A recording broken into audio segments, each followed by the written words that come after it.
Hello, I'm Mackenzie Fell.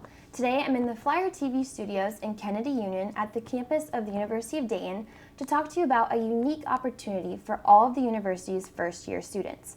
The first-year Immersion program is a partnership between the Dayton Performing Arts Alliance Ballet and UD. On April 3rd, first-year students will experience the ballet Romeo and Juliet at the Schuster Theater in downtown Dayton. Students in a number of disciplines are already preparing for the performance by learning about the various aspects of Romeo and Juliet and how it has influenced diverse cultures. Today, I'm joined by Dr. Mesami from the Department of Philosophy, Dr. Segi, and Professor Homan, both from the Department of English. Thank you guys so much for joining us today. Thank you. All right, so let's just jump right into it. The first question, there are so many different stories of Romeo and Juliet, so can you tell me why there are so many different stories in different cultures? Yes, actually, I believe that stories of unfulfilled love strike a common chord in all human experience because they represent this gap between what we expect from a life in which our dreams are fulfilled and the predetermined circumstances that actually become obstacles to the fulfillment of those dreams. And the tragic tale of love, whether it is between Romeo and Juliet or Layli and Majnun in the Arabic and Persian culture, all represent this universal human condition experienced as the fear of losing what you are most attached to, as well as the fear of how you would be coping when the tragedy happens. And all of them kind of equally also reveal the decisions of biased societies to resist some natural and healthy desire as love between Romeo and Juliet or Layli and Majnun due to some patriarchal ideologies like we see in Layli and Majnun version of the story. Mm-hmm. Very good, thank you. That's very interesting. Do you have a comment on that, Professor? Yeah, I mean, that's hard to top. That encapsulates, I think, a lot of the dynamics and the elements. I mean, I would just add to that I think what makes the story so open to retellings and adaptations and change over time is that you take that basic structure, right? This idea of frustrated love that you're hitting up against your own personal desire and these structures that are in place that get in the way, that mess things up. So you can think of that there's many different ways of telling different versions of that story, right? Right. And it goes through not just written traditions, but oral traditions and gets changed over time in different kinds of ways. And, you know, at base, I think all human beings are interested in romance and want love, right? So, Exactly. Professor Homan, what about you? Well, I would just add that I think that it kind of creates a template for an exploration of political and social dynamics within various different cultures. I mean, I think that the universal experience of young love, of star-crossed lovers, is something that everyone has experienced and can buy into. And so, you know, and then you can get into these more complex ideas through that story. Right, so elaborating on that a little bit, how would you explain that in your own areas of research or different cultures? Well, in the Arabic and Persian culture, there is this anecdote of two lovers, Layli and Majnun. And the anecdote is a short one, but the story in the Persian version, which is written in the 12th century, is about two lovers who meet at the school, and the father of the girl, Layli, is against this relationship and forbids contact. So here there is something that happens which is so different to Romeo and Juliet. The boy who's called Majnun, which is not a name and it means the possessed, who's possessed or like obsessed with Layli's love, just resorts to everybody to make the relationship possible. But when it's desperate, he just runs away to the desert.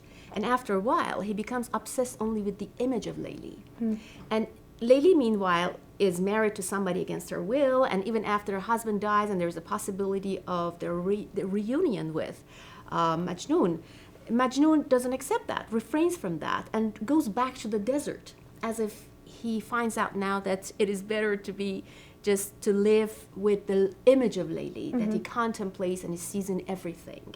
So there is the two. I mean, the stories are similar in a way that it's about this unrequited love, the unfulfilled love, and the measures the lovers can go to, as just in Lilian mentioned, also the lovers die, though there is no suicide involved. But there are subtle differences also between the two, based on the culture, the historical context, and also the interpretations that are so different. Yeah, exactly. So what exactly is your area of research and how does that compare? So one of my areas of research is Latino literature, and within a subset of that is Chicano literature, Mexican American. And so one of the things that comes up in that literary tradition is references to this ancient Aztec story about Popo and Ista. Those are abbreviations of their Nahuatl names. And so in this story, you have Ista, who is a princess, and her father is commander of the armed forces in this particular government. Popo is just like a lowly soldier. And so to prove that he's worth the love of Ista and being a part of this royal family, he has to go off in battle and do some kind of great deed to prove himself.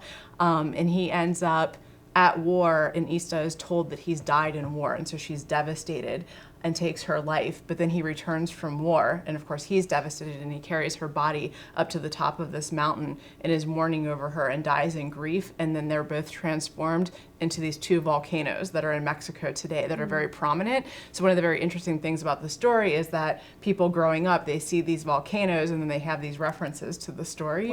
Wow. So one final thing I would add with this is that both the story that you were mentioning from the Persian tradition and then this story vastly predate Shakespeare. So it's an easy impulse to think like, well, there's different versions of Romeo and Juliet all over the world, but I think it's actually helpful for students who are seeing Romeo and Juliet to appreciate that actually many versions of the same basic story with these basic structures in place predated Shakespeare's writing, and that he may well have been influenced by hearing similar stories. So not to necessarily assume that Romeo and Juliet is the original story. Right, wow. Yeah. I never knew that. That's awesome. And what about you? One of my areas of interest is Chinese literature. Okay. So in the Chinese tradition, there are 4 great myths, and one of them is the story of Liang Shanbo and Zhu Yingtai. Zhu Yingtai is the 9th child of a scholarly landowner and the only daughter. So he raises her similarly to his sons. He educates her, which is kind of a unique, I think, element of this story. She wants to go on in her education, so she disguises herself as a boy and goes to Hangzhou, which is in central China, to study. There she meets Liang Shanbo, and in some of the versions of the story, she's actually sleeping in the same bed as him at night. She's, but successfully hiding her gender the entire time for 3 years. She's eventually called back home. During this time, she's fallen in love with Liang Shanbo. He has no idea that she's a woman. And he walks with her most of the way, or part of the way, to her home. And she points out 2 mandarin ducks, and she throws a twig at them and says, "Look, we're like them." He's very confused because this is a metaphor for love and for marriage in Chinese culture, and he thinks she's a boy, so he's very confused. She suggests that she will matchmake for him if he comes to see her, and it's not until he arrives in her hometown that he discovers she's in fact a woman, and he professes his love. Unfortunately, she's been betrothed to Ma Wencai, who is a very rich man, also a scholar. He dies of a heartbreak, or Liang Shanbo dies of a heartbreak, and Zhu Yingtai demands that on the way to her wedding, the funeral, she be allowed to process to his grave and to grieve for him. And she dresses in white, which in China is not a wedding color, but a funeral color. And there, the earth opens as soon as she steps onto it. In some stories, she falls in some stories, she leaps in. In any case, she goes into the chasm with him, and 2 beautiful butterflies emerge, and they're together forever in the afterlife. So I would just second what's been said by Teresa, and say that this is also a pre-Shakespeare. It's an ancient story. It's something that's been passed down through multiple generations. It's been recreated many times by the Chinese. There are movies, there are operas, there's a violin concerto. So it's something that, you know, has played a large role in Chinese Yeah, culture. that's beautiful. Wow. So what do you think, do your students, do they appreciate these other versions, or do they like it better than the original Romeo and Juliet, or what do you think about that? Oh, well, there's no question of appreciating one over the other, but the question of seeing the similarity. Well, I teach philosophy. My classes are not focused on literature. So what I'm going to how present and how I'm going to prepare the students would be to mainly focus on the similarities of themes, probably, rather than just genres or. Right. But what I would like you to like them to see is to actually see love and this unfulfilled love as something archetypal that appears and reappears in different cultures, and how a concept like love and the theme of unfulfilled love can become a kind of venue through which they can get to know other cultures that are different, but at the same time, at the very deeper levels, at deeper levels, they are similar, and it's a kind of diversity and unity, and so that's, I think, how I'm going to help them appreciate a story more than just in its own right. I mean, in itself, but also in comparison. Right. To So others. what are you two hoping for your students to take away from this ballet performance? Well, I think in addition to having this universal theme being a way of gaining entrance into other cultures, as you were suggesting, that it's also interesting once you're in that space and you're doing that comparison to think critically about the differences and the nuances between the stories as you're looking across traditions, and to identify places where you can potentially see aspects of those particular cultures shaping the stories in distinctive ways as well. So I think that's interesting too. I think one thing that I am interested in looking into is the reception of the piece. So Prokofiev's version, they changed the ending.